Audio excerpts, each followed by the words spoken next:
Donc la fiche des 13 avec l'exercice d'application pour tracer un diagramme circulaire. Donc Yannick a 45 albums de bande dessinée, 15 Landfust, 6 légendaires, 10 Astérix, 14 Trolls de 3. Et donc il faut représenter la répartition des BD de Yannick par un diagramme circulaire de rayon 3 cm. Alors, comme pour l'exemple précédent, j'ai placé le centre du cercle et le rayon ici qui fait donc 3 cm. Donc je vais déjà commencer par tracer le cercle de 3 cm. Et ensuite, à l'intérieur de ce cercle, je vais pouvoir représenter les différents angles qui correspondent à mes effectifs. Alors, pour ça, on a reporté dans le tableau de gauche donc les réponses qui correspondent donc à chaque type d'album. Ce qu'on peut commencer par faire déjà, c'est calculer donc l'effectif total. Donc l'effectif total ici, il est de 45. Et donc je sais que cet effectif total représente le disque complet, donc le tour complet de mon disque, ce qui fait un angle de 360 degrés. Alors pour compléter ce tableau de proportionnalité à nouveau, je peux utiliser les méthodes que je souhaite. Bleu produit en croix, la règle de 3. Ici je vais à nouveau calculer le coefficient de proportionnalité, donc le nombre qui me permet de passer de la colonne de gauche à la colonne de droite en multipliant. Donc moi je fais le chemin contraire.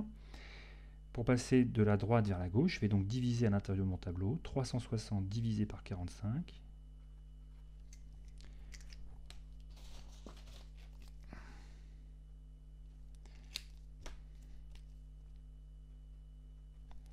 Et 360 divisé par 45, c'est égal à 8.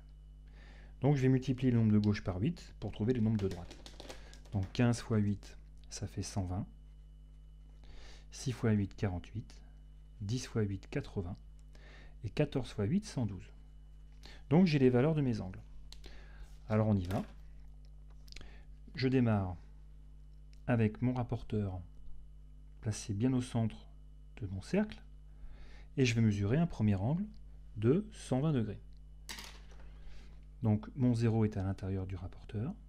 Je vais partir dans ce sens-là. Donc 120 degrés. Donc 10, 20, 30, 40 jusqu'à 120 degrés. 120 degrés c'est ici.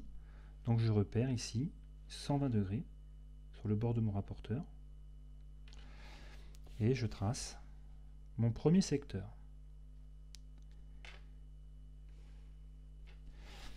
Donc cet angle de 120 degrés représente la réponse Landfust. Alors bien sûr, on peut colorier si on souhaite le secteur. On n'indique pas l'angle, c'est simplement une représentation graphique qui suffira à comprendre la répartition. On passe ensuite à la deuxième catégorie qui est donc légendaire. J'ai un angle de 48 degrés à construire. Donc je me place sur le dernier trait tracé, celui-ci, pour pouvoir placer mon secteur à la suite du précédent. 48 degrés. Donc je vais lire encore à l'intérieur puisque mon 0 est à l'intérieur du rapporteur. 40. 48, c'est entre 40 et 50. Donc je vais lire ici 48.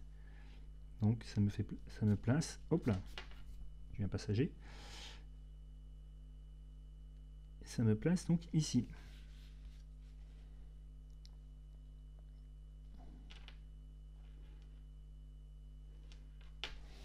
Ça, c'est la réponse légendaire.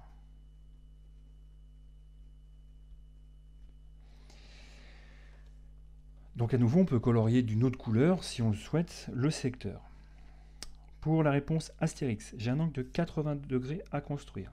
Donc à nouveau, je me place sur le dernier trait tracé. Et donc je vais chercher la lecture 80 degrés qui est ici.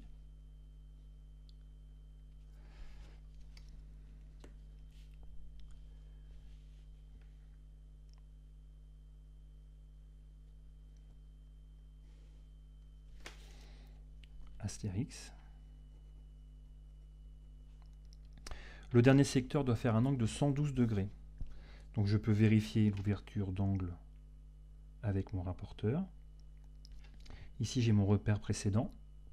Et je lis que bien je suis à 112 degrés. Alors il y a toujours un petit écart. Hein. Là je suis entre 111 et 112. Donc rien d'anormal. Et là c'est la réponse Troll de 3.